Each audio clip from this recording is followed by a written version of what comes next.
Welcome to Big Little Stories.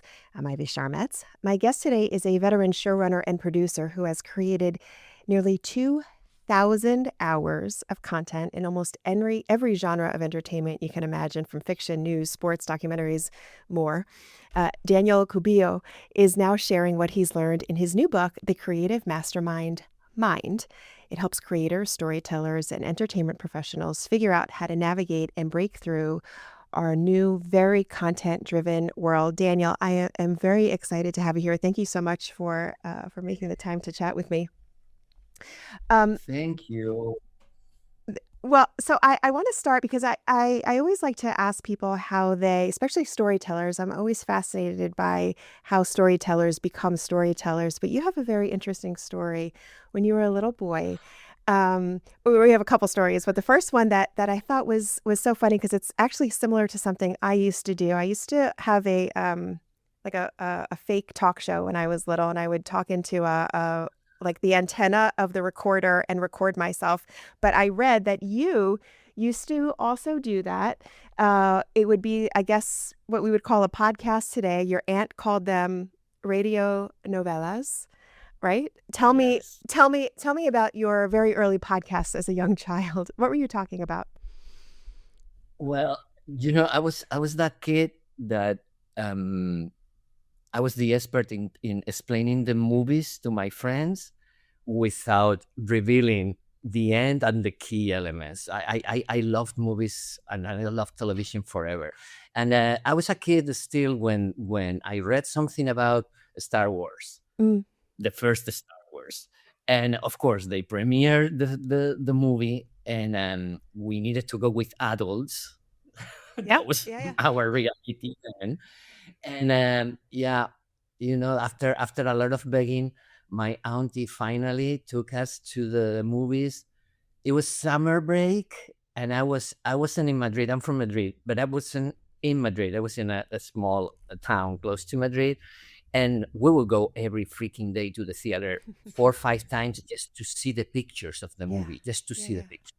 And we would beg and beg and beg the adults to take us to the movie. So finally, she took us to the movie, and that same night, I was so like amazed and so impressed that said that same night when we got home, we were dinner wherever, we went to bed, and I was like sharing a bedroom with my cousin, and we started writing the continuation of Wow. the movie like that with one plan. It was take two radio cassettes, tape with a hand microphone, tape space related Yeah. sound effects with in everywhere and with everything, and use my cousins and like people around us to do the dialogues. So we taped it. We did a little podcast. It was an Mhm. audio story, and it was the continuation. I would have loved to keep it, but I mean, we were 12, Wow. 13. Wow. So even then you And knew you loved telling that story, right? You loved the idea of I'm a being able to storyteller. tell I'm a story. Yeah. storyteller. Yeah. I'm a Um, storyteller. And then oh, let me finish. That was Go. the first connection. As you Yeah. did your talk show, Yeah. I did my podcast. Yes. and, and then it was also a family thing. My father is a photographer, and he got into video when the time arrived, when it was possible to get out of the track or the studio with a Hmm. camera. Hmm. And I learned as a kid, so I was helping my dad, like taking wedding videos, Yeah. and then I became a editor, editing wedding videos. That's the story. That's the But beginning. but but your dad taught you really how to shoot and edit. You were on summer vacations, right? And I love the fact that you were doing that work with your dad, and then ultimately you end up doing it for Nat Geo, right? National Geographic. Talk to me. I mean, that's quite a jump from, we all have summer vacation movies. Most of us are not going to Nat Geo. How did that happen? How did you realize that this was something that was really not just something you enjoy doing, but something that could be a career? Um, to be honest, I never considered any other option as a Mm, career. I mhm. knew I had to do something that I will feel passionate about, and I was passionate about music and about storytelling. Yeah. The music side didn't work. The storytelling side, like in those times, there were very little people that knew how to operate a professional video camera Mm, or an editing, a basic linear editing system. I was one of those kids. yeah. So I was getting gigs here, gigs there, and making some money, but always in the like executing side, not Mm, my own creations, but others. And when I had the means to buy my own equipment wow. for weddings, for weddings, I was trying to get out of the weddings any way possible, you Uh-huh. know. So Yeah. I did every gig as a news videographer, sports videographer, and I mean, I had the equipment. I was working for others, and I loved traveling. And I went for a 3 days like road trip Mhm. on the Pyrenees between Mm, France and Spain, right on top of the Pyrenees, which every village over there is like medieval. It's like Game of Thrones. wow. Well, I was there and suddenly like looking for this abandoned village, and suddenly beside a curb, it was we were in the like in the Tibet. Mm, We were in front of a Buddhist monastery, like built from scratch in wow. the like in the very top of the mountain between France and Spain, and happens to be one of the most important Buddhist monasteries in Europe. And I spent like two we spent 2 days there, and we taped some stuff. I did a pilot, and with that stuff, and yeah, and we made it. I pitched it, and yes, National Geographic had a joint venture with a publisher, the biggest publisher in Spanish, Grupo Planeta, Mm. and they set up the Nat Geo version Yeah. for Spain and Spanish. And that was my very first big thing that I it was totally coming out of my And so brain. and so after so you have this wonderful experience, then what? Because I think one of the things that's interesting about being a storyteller is we have these people have these amazing moments and they feel very proud and then that project ends and then it's like, okay, well what am I going to do? What's the next story? How did you decide what the next thing was after that? The to start with, and we have chosen a career that every 3 4 months we need to find a new job. Yeah. Yeah. The show finished, the project finished, Mhm. and then you get to grab another one. So it's this is kind of suicidal. Yeah. We also have um, we also have as storytellers, you know, professionals in banking. They review the results like every 3 months, twice a year, once a year. In our case, is every freaking day. So Yeah. we have those two things. We're finding jobs, finding a new job 2 3 times per year, Yeah. and then getting results every freaking day you are on Yeah. air. Yeah. So, but yeah, to start with, it's a kind of like challenging Yeah. scenario. All of a sudden, accounting seems like a good career. Just kidding. But but like you and me, we have been born with this factory Yeah. defect. Yeah. We love storytelling, Yeah. and we won't matter finding a new job twice per year. Yeah. Yeah. If we can tell stories, I think that is the key. The key is like how motivated you are, how good you are, how much you want to give, and then the rest is trying and trying and trying. Yeah. And just one piece of advice: passion is not enough. Mm. Sooner or later, you run out of passion. Yeah. Uh, so you need some other things. The book is about that, about all those things that you really need to become a storyteller Yeah. if you want to make a living from a storyteller. And your question has a direct answer in the book. You have to try and Yeah. try and try and try different ways. I mean, there are what I was trying to do, it was kind of like give a little path. Now, I mean, our career is in this business, in show business, there's no clear path. Right. But if there was some kind of clear path for the last 20 years, 30 years, it's over. Yeah. There's no more path, you know? Well, so So I mean, so that's a good point. And you've worked on shows that we all know. I'll just throwing some out here, but just even in the reality realm of Top Shelf, Fear Factor, The Voice, Big Brother. Um, I would say that it's the reality TV that has really changed the way we look at storytelling. In a way, this whole idea of unscripted, that plus, and you even said we are all storytellers now because we all have a smartphone and we all have the ability to capture things. So how have you seen storytelling changed? That we certainly have more access to it. That doesn't necessarily always make it better. Um, what are the changes in how we tell stories now? I think there's one single basic thing that hasn't changed, which is connection. Mm. Connection. If your story connects, connects. Yeah. Doesn't matter. It could be a soccer game. Yeah. If it connects, it connects. That's it. But yes, of course, it's easier to find connection in unscripted.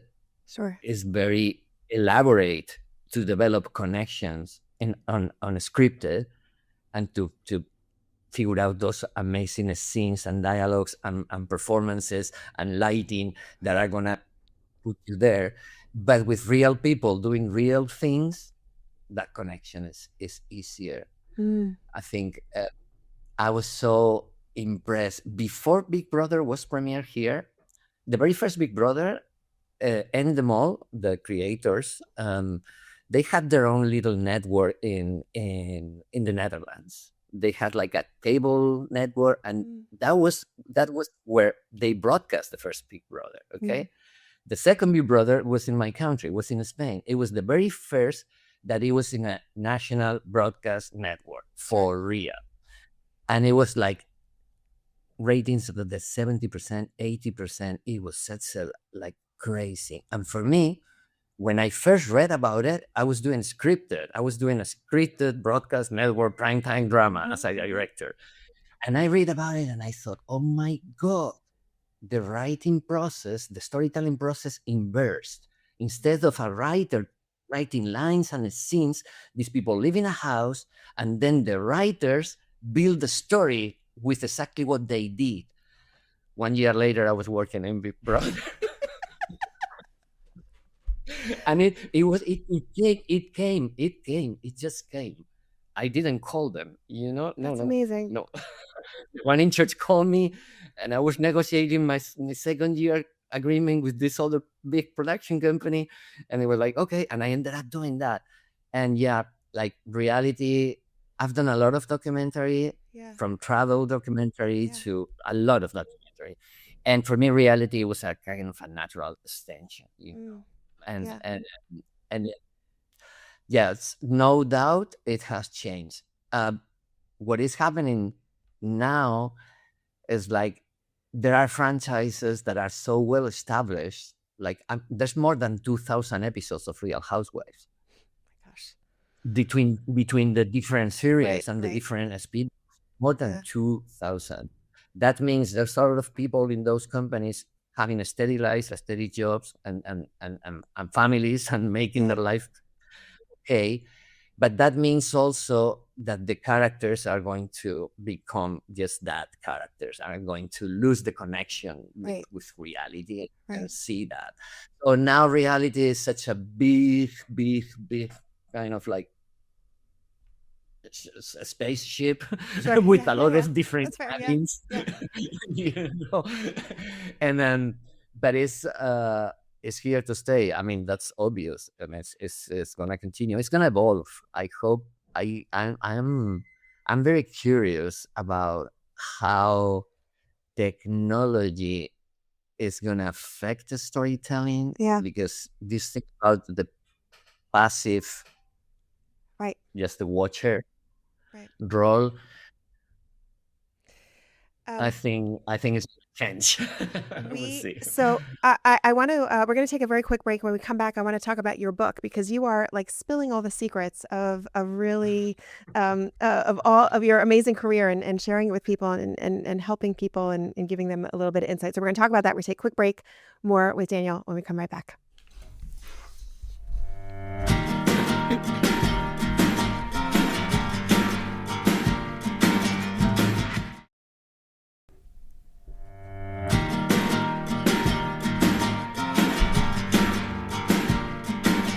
There's so many things to love about the book, but one of the things I love is that it is something for people who want to be in every aspect of this creative process, right? It's not just someone who has a script or it's not just someone who wants to direct. It's really for everyone who wants to be a part of creating something.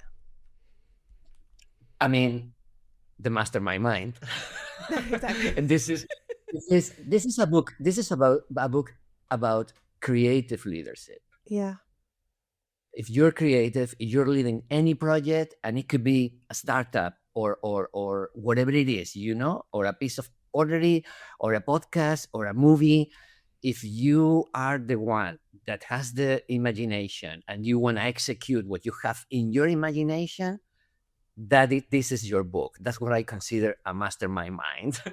And yes, of course, you need to know a little bit about everything, but yeah, I think that's what I've done my entire life. Like be the one who had the idea and execute the idea and deliver the idea. So I wrote a book for people that want to do that. Put their ideas into real things, in this Amazing. case on a screen. Amazing. So one of the I have to ask you about this because one of the chapters in the books talks about secrets of becoming a creative genius. Um, is that something that everyone can do? I think there are, like everything else, like I'm gonna use an example which is completely is physical. Mm, Like I have a flexibility now that I never dreamed having in my entire life. yeah. Why? Because I've been practicing 13 things that someone told me. Right. I think it's exactly the same for creativity. It's about getting the right inputs and applying energy to the right things, Mm, and being consistent, and you're gonna find there are ways to wake up mm, every part of your brain, yeah. and to practice that game with yourself, with the voices in your head about where to take this, where to take that. Yes, there are. You don't need to. I mean, this is this society. Like, we are born and we go through the different stages, which is the school, the this, the that, the that. Like, we are taught to think one way, to Mm, act one way, and I mean, if you by yourself start trying some other things that is just the regular, like trying some other points of view, getting out of the box a little bit, yeah. forcing yourself to get out, like, but that starts always with ideas. Like, it's not getting physically out of the box, it's like Yeah. start thinking in a different way. So yes, like I give in the book some tricks to start thinking in a different way and to do practices that can at least wake up different approaches, different views, different perspectives. It is possible. Yeah. And what I mean, I can't let you leave without asking you, how do you maintain a career that spans so many decades in this in as a creator? How what is the secret to lasting for so long and enduring in this career? Um, I think one is, who are you as a professional? What is the quality of your delivery? Yeah. What is the value of your word? Mm, yeah. What is, yeah, what is the way you approach business and productions. And for Yeah. me, this is very important because, like, there's no need to suffer Yeah. in a production or when making stories, Yeah. and there's a lot of suffering, and it's Yeah. not okay. Yeah. And then the non-stop, Yeah. the non-stop fighting is like the trying and trying and trying and Yeah. trying and knocking doors and knocking doors. And if the doors are all closed, you find new doors. You get out, or you change the floor if Yeah. needed. Yeah. You go to another floor Yeah. and you keep knocking doors. But in nowadays, I think it's the only way. When I started in the country where I started, the it was the only way. So yeah, I have some practice in the other way. So, so Daniel, what is the website? So the name of the book is The Creative Mastermind Mind. If people want to get in touch with you or they want to learn more, what's the website they should check out? DanielCubillo.tv. Um, That's it. That's my website, and the book is The Creative Mastermind. I didn't I wasn't redundant in the website. I'm redundant in the title, but I got the it's last good. mind. It's good. Daniel, It's we like a lot altogether. we end each of these conversations with something we call three big little questions, and we do them very rapid fire. So I'm just going to ask you a Mhm. question. How do you get yourself out of a bad mood? I don't think you're ever in a bad mood. Are you? Laughing, Laughing, laughing. laughing. What is your go-to karaoke song? I hate karaoke. I've done karaoke once in my life. Okay, and what did you sing? La Macarena. It was an international event, Okay, and fair. I was That's fair. in the Alps in That's France. fair. So it And was so we're based in New Jersey, and so we always ask people what their favorite spot in New Jersey is. But where you are, what is your where are you sitting right now? I'm sitting in the street that separates Beverly Hills from Los Angeles. So Okay. my street, my side is Los Angeles, the other side is Beverly Hills. Oh, You how can cool. see it on the road. So I'm in Los Angeles, and my favorite spot is the ocean. Of It's course. like I walk from Santa Monica Pier to Venice Pier several times per week. Like the ocean. This is a magic place. This is a magical place. Yeah, It is. I agree. I agree. Daniel Cubillo, thank you so much for making the time, the Creative Mastermind Mind. It has been such a joy to speak with you. I hope I get to speak with you again soon. Please, it was amazing. Thank you very much. Thank you I'm so much. honored, and you made it so easy and made me feel so comfortable. Thank you. I appreciate it. Thank you Like so much, Daniel. I've developed a career in the other side of the camera. For me, like just being comfortable is major. I hear you. I hear you. Thank you. Thank you so much. That'll do it for today's Big Little Stories. I'm Ivy Sharmas. Be sure to check us out on Instagram at Big Little Story Show. I'll see you next time.